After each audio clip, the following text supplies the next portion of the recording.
I have a secret, and this is how to evaluate your next project vehicle. One of the first things you want to evaluate is the outside. You're looking for rust, big dents, panels that don't align, and this is how we do it. Basically take a step back, look at it. There's molding missing here, there's a dent here, the front molding here is missing, the front bumper is bent, the headlight rings are missing, but for the most part, someone added this scoop on and did, well, they did it. Now, if I was going to restore that, that means I'd have to buy a whole new hood if I wanted to make it original. Yeah, but that's pretty much not what this channel is about. I don't do concourse cars. We do hot rods and race cars, and it's basically about having fun with your vehicle. Hey, smash that subscribe button.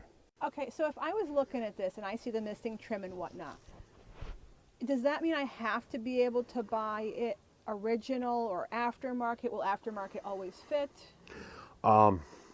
Aftermarket doesn't always fit. There's ways going in and taking stuff off of other stuff to make this.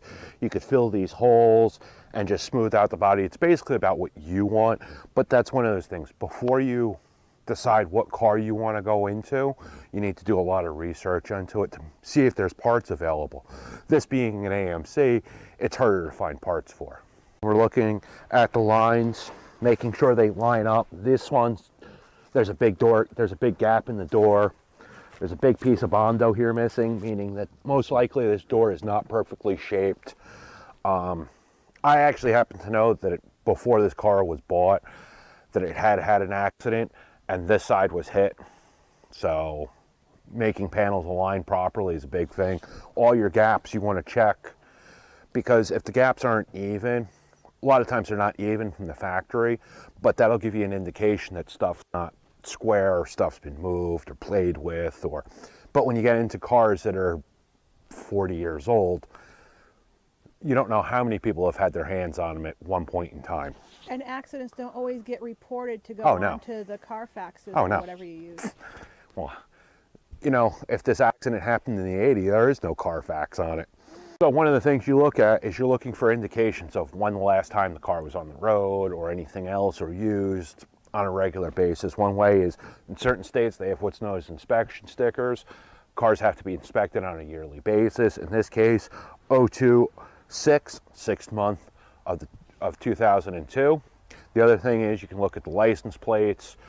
Sometimes they'll have stickers on them, they'll have registration stickers. You can tell if it's a really old plate, and it'll give you an idea of how long this car has been sitting, because you can't go, oh, I parked it last week, and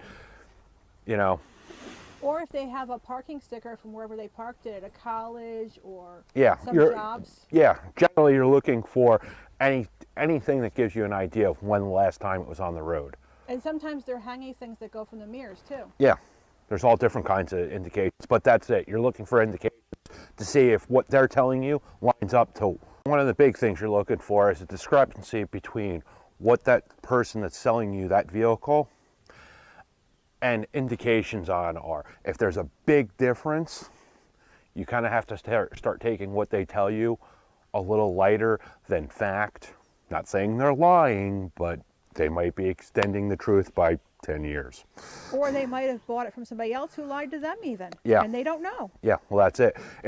If someone's buying a car and immediately reselling it, you also have to be very careful about that, because there's a reason that they bought that car and are now flipping it. And they don't necessarily know it's a factory part or an aftermarket part, and you might. Yeah, they might have been told, they might have been sold a bill of goods that's total garbage. And, they might have said, oh, I'm getting an awesome deal on it. I'm going to push this thing down the road because I'll make whatever money on it. Or they bought it and they're selling you the same bill of goods, even though they now know what they were sold is not what they have. So one of the things is you want to make sure that you walk all the way around the car. You're looking for the same things. I'm going to save you the time. Believe me, we're going to see this car a lot in the future. And that's part of that secret. So I'm going to look at this car and it's got 4 flat tires, which I don't care about. But how do I look underneath it at somebody's yard then to see what it looks like? Yeah, well, sometimes that's a problem. You do the best you can. Sometimes they're in less than optimal spots. in a mud field, in grass. This is all stuff you have to watch out for, and especially if it's been sitting somewhere. And sometimes you'll get the best deals on cars that aren't that bad because they're sitting in the back of a lot, or someone's back of someone's project pile and there's other projects sitting around them and they're just trying to clean their project piles up to finance new projects, whatnot. It happens. Would this be a good time to bring something like an endoscope and a phone, or even just a phone, and try to get underneath it, or is that not really safe? It's not bad, but who doesn't have their phone with them at that point in time? It's 2023. Is it a good trick to use, or is it not really? Oh no, it's yeah. Most phones now have flashlights. You can stick your whole phone in there and take a couple of pictures and scroll through the pictures real quick. If you can't get up underneath there, you can't stick your hand or something. That's not a bad idea. Yeah, because one of the things that you're looking for is frame rot and that kind of thing. Depending on the car, some cars have frames, some cars are unibody. This car, in this case, is a unibody. Ford, anything from 50, I think it was 57, anything from 57 on. Well, a lot of that stuff is all unibody. That means that there is no detachable frame. It's all, or what they also refer to as space frame, and it's the body and everything else is all integral parts, and that'll affect the way they work. Mopar did that a lot. GM later on went into it.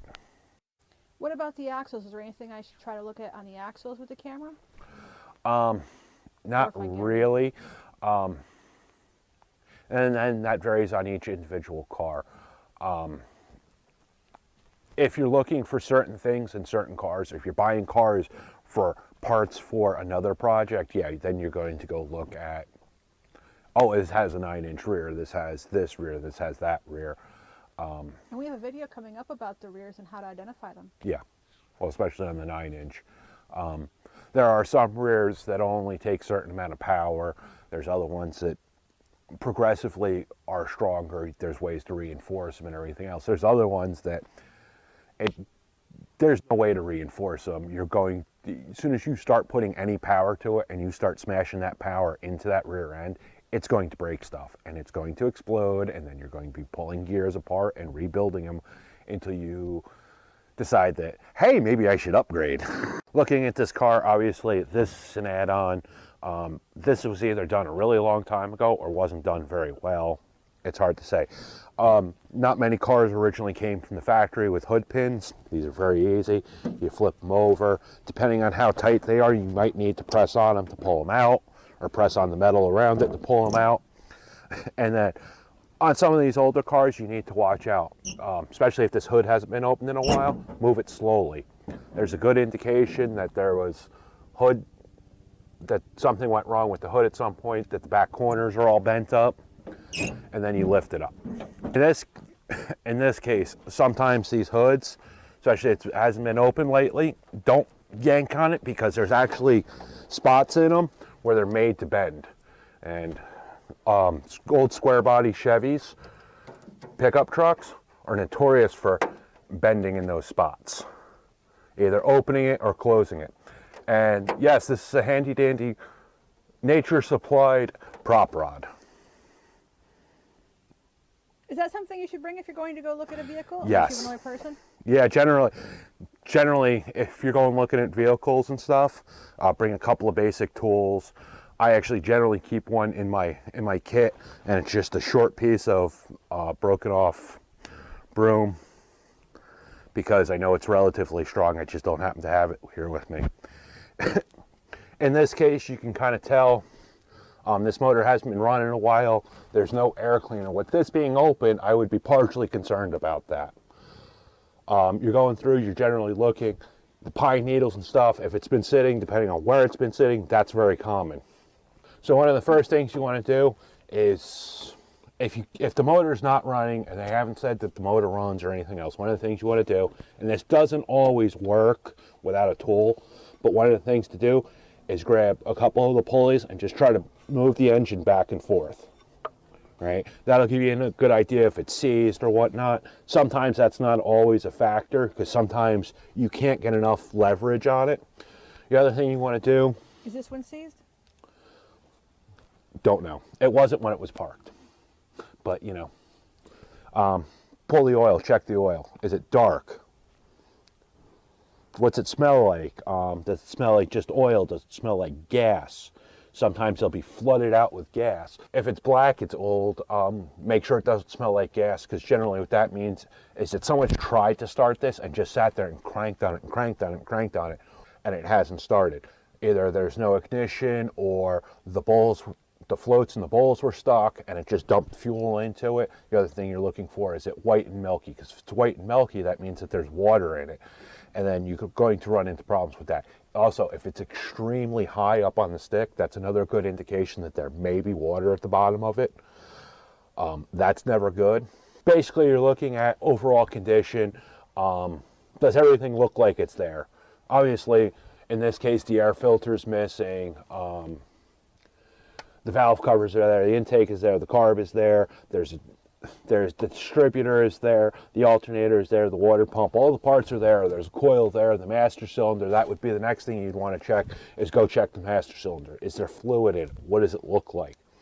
If there's no fluid left in the master, it's a good indication that most probably you have a broken brake line, which is going to happen depending on how long this car has sat. That's going to be one of those things that you're going to, after getting it running, you're going to go through. You're going to go touch and feel and touch all the brake lines. Make sure that you're not going to make it past the end of your driveway. Go to that first stop sign, step on the brake, and it ain't going to stop.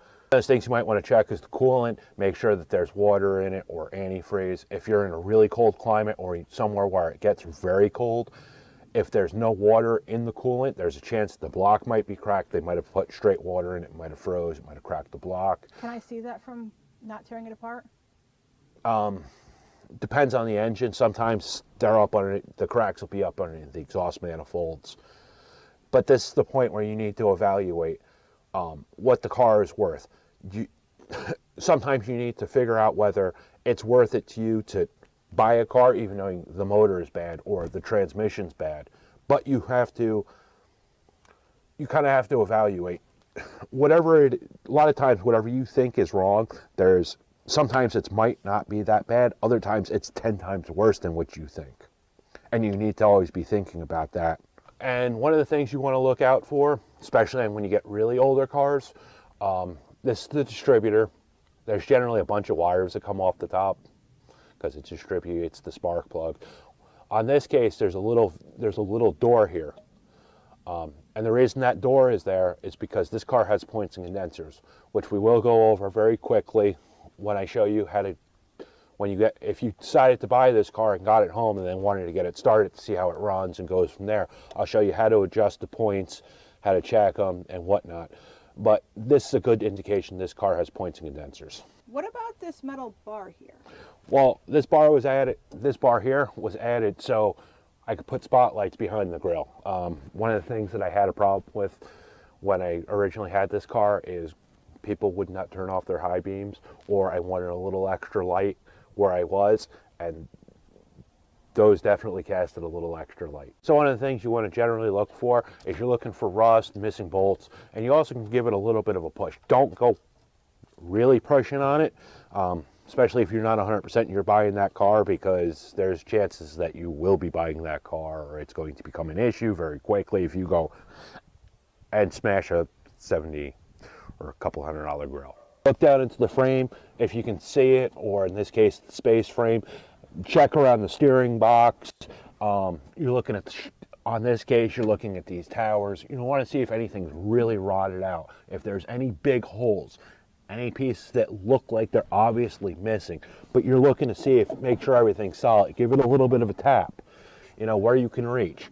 In some of the older cars you could actually reach down around the engine, unlike some of the newer stuff where all you can see is a big piece of plastic over the top of the engine. Depending on what you're doing, which you're the only one that's going to know that, if you're going to go to a strange engine combination that's not original or anything else, you need to make sure that your engine bay is big enough. If you're going to hang a big block with twin turbos, you need to figure out where that stuff is going to fit and if it's going to fit. The best way is have an overall measurement of your big block or your engine that you're going to use.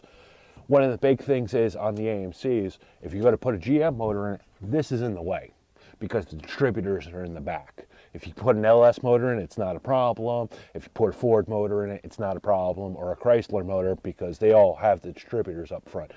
But on a GM, the wiper motor is in the way of pulling out the distributor, and sometimes they're actually in the way of the distributor. Are they easy to move and bolt in someplace else, or is it an issue? What you can do is, depending on what you're doing, you might totally remove this. There's another way, which is probably what we're going to do, because this is going to get a GM motor, is to move this over to one side or the other, and you'll cut a section of the firewall out and remake it, and then fix the rods. This is the piece that goes here is the firewall. There's a shelf up here that's common because water, when it drains down, needs a place to go. So it's basically like I want to say a package shelf, but that's not really what it is. And what it is, the wiper arms are back there. It's also where it sucks in air for the cabin for like your AC, your heat. Will this be getting AC? I think the new owner would like it to have AC. I'm quite sure she would.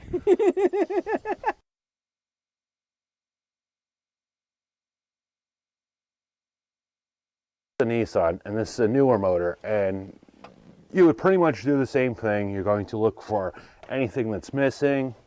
You pull the oil, the dipstick on it. You're going to check to make sure everything's there. Check the oil, see what kind of condition it's in. Any of the fluids you want to check. Power, in this case, the power steering's low.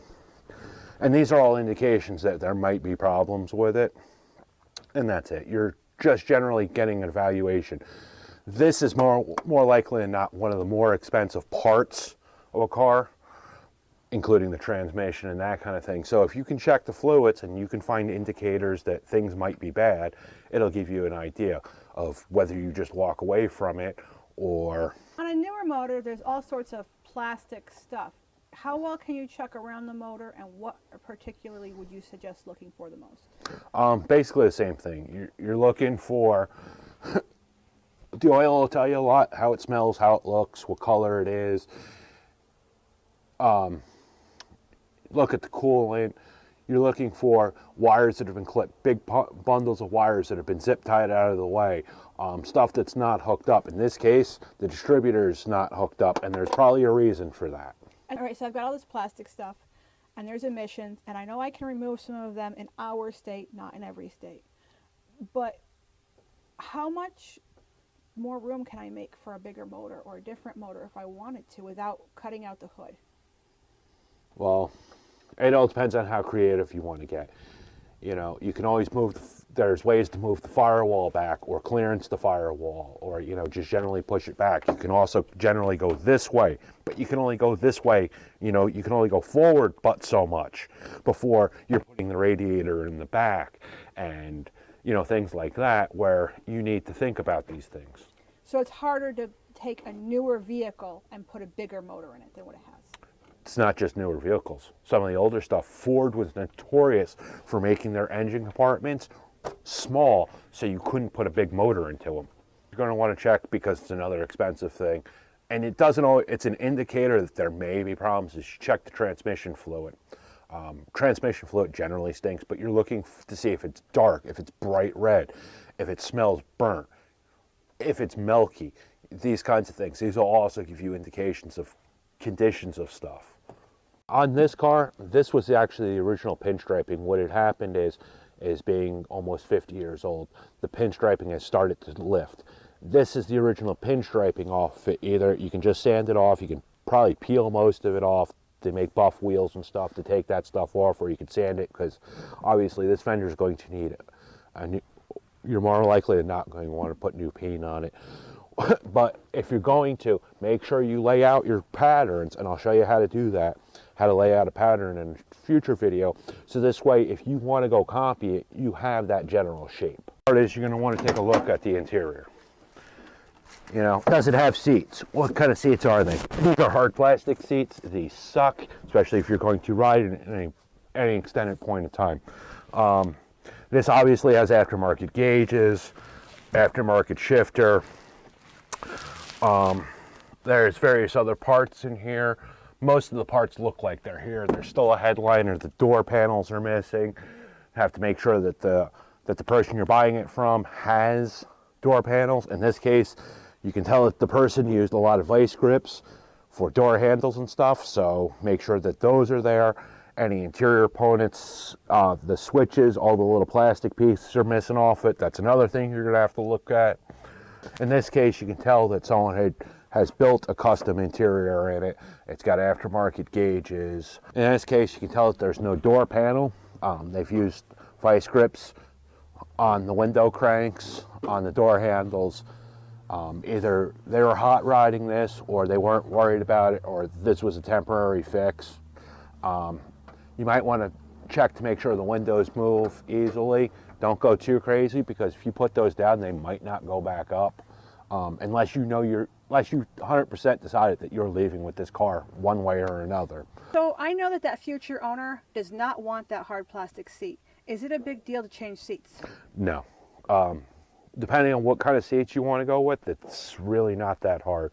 A lot of times it's just making mounts or being creative with stuff. In this case, the car also has an aftermarket shifter. Whether this is hooked up or not, you don't necessarily know. You're also, like I said, as you're going through the interior looking for stuff like, hey, look at that. There's the pull handle for the door. There's the knob for the window. You know, there's reasons that someone might have taken some of this stuff off and whatnot. You're also looking for any parts inside. What else is in here? Is there stuff that, you know, is very valuable?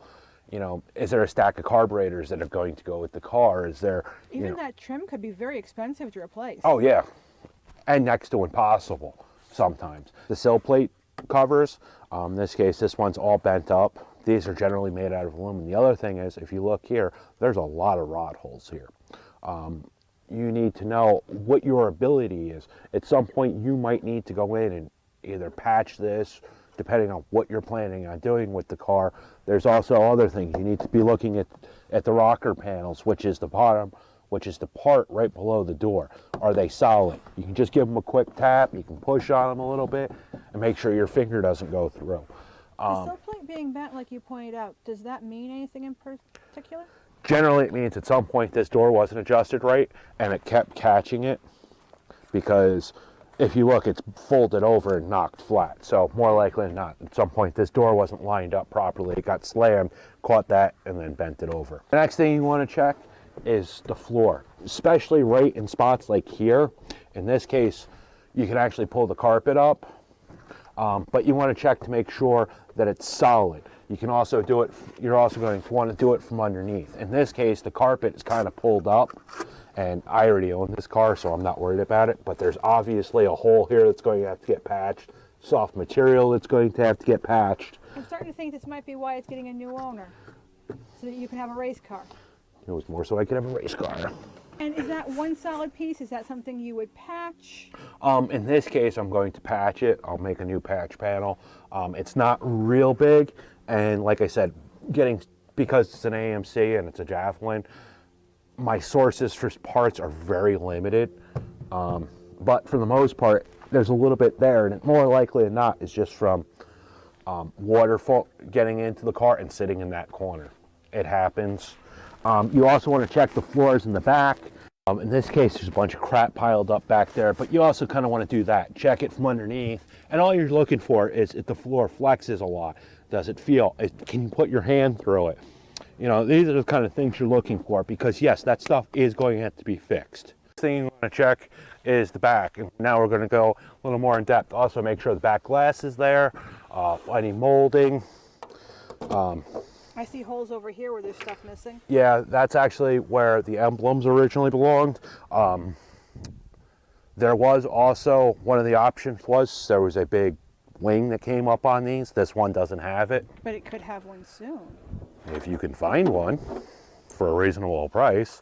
One of the things you're looking for is, when you get in, you're looking on the inside of the quarters. So what you're doing is you're checking in here. Some of these cars, AMC didn't do it, but there's a big drop off. You'll have stuff that'll stick in there, and then it usually rots out the outside corner. You're also checking around the wheel tubs here. You're checking the general floor. Stuff like this will have to be dealt with one way or another, but you're looking to see if the floors are solid. What happens if I don't deal with that? It'll get worse. Okay. You know, it's a personal preference thing on unibody cars. Stuff that rots out tends to weaken the car, so you need to think about that. Face this, you might not be worried about what the floor is, because you're going to cut out that floor anyhow and put a flat pan in there that's a lot thinner, and then put your fuel cell in there or anything else, or set your fuel cell down in. You also want to check that corner in the same spot that you checked this corner in. But basically you're looking for overall condition. So one of the big things you want to do is, as you're looking at the car, speak out loud. Hey, I see this, I like this on the car. I don't like this, or this piece is bad. But don't just sit there and go, oh, this is good, this is good, this is good, and never say anything negative. And don't ever say all negative things, not things, because if you say all negative things, the person's going to think that you're kind of a butthole. And if you only say positive things, they're going to think that they're going to suck every dollar out of you for that price of that vehicle.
Ultimately, you're the only one that's going to know if it's beyond your abilities. The other thing is, one of the main things you want to do is make sure the car is as complete as possible and doesn't need work that you have no clue how to do. Now get out in the garage and do something.